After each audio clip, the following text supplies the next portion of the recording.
So this morning I decided to make biscuits. And since we've been doing the World War II rationing, we did have 2 sticks of butter left.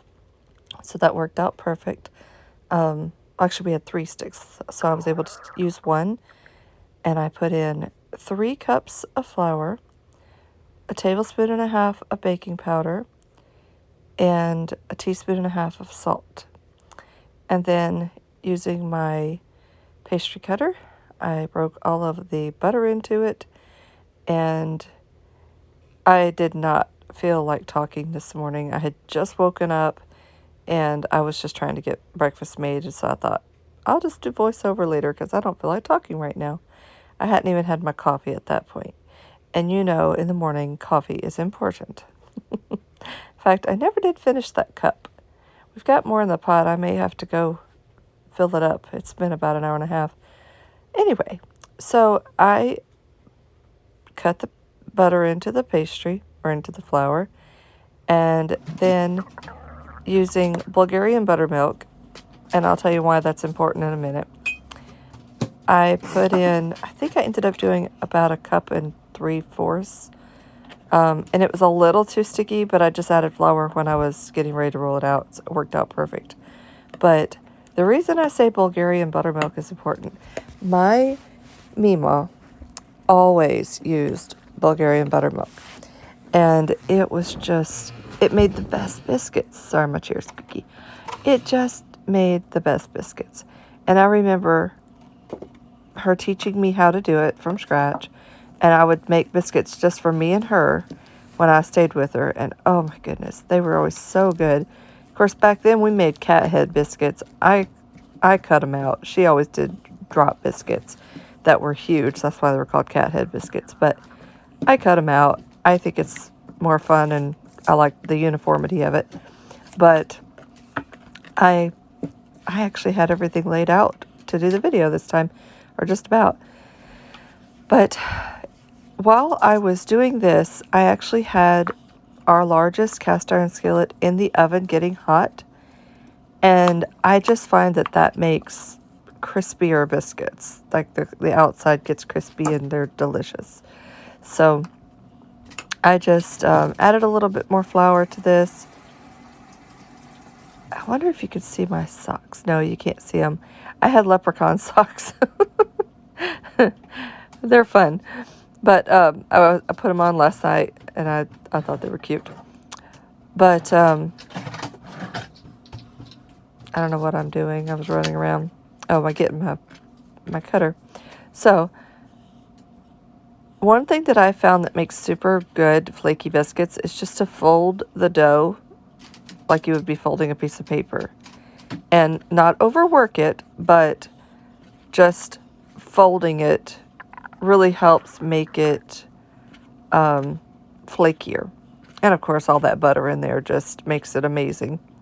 So I did all the folding, and then I did have to add flour a couple times just to get the right consistency. But I don't use a rolling pin. I just use my hands, flatten it out to the right thickness. I find that if I use a rolling pin, I tend to make it too thin.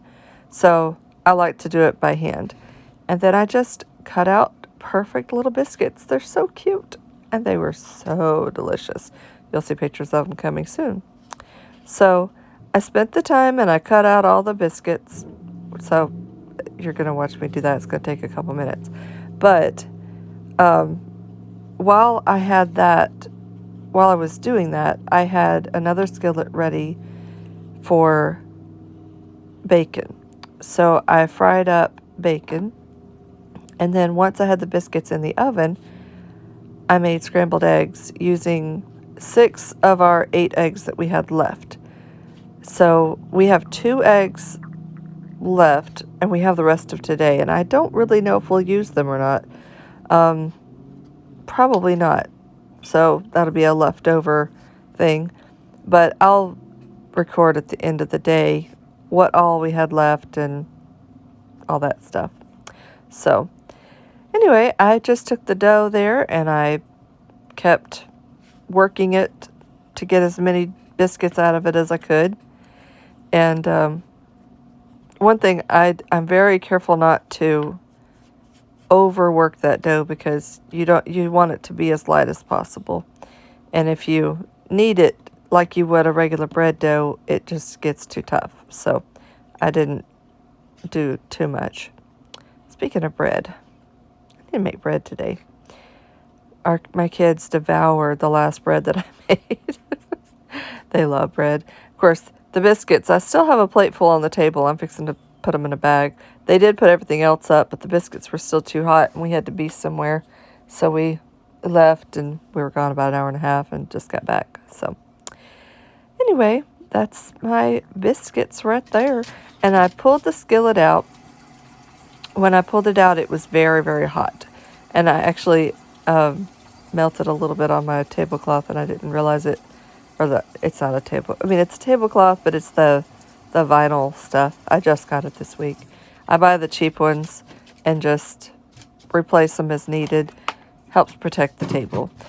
Our table was actually my husband's grandmother's set, and we love it. It fills up the whole middle of the kitchen, and it's very useful. So into this super hot skillet, I just put as much of the biscuits as I could fit in there. I wish y'all could have heard it. It was sizzling. It was cool. I was like, ooh, yeah.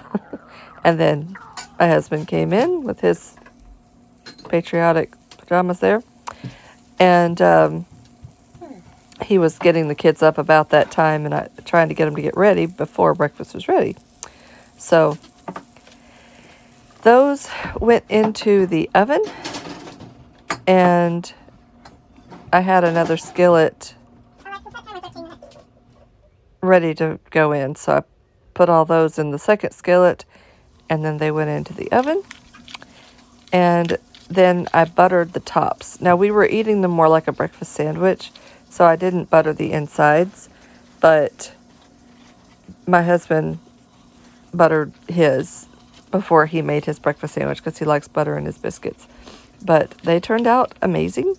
They were crispy on the bottom and fluffy on the top, and everybody enjoyed it, and I loved them. They were absolutely wonderful.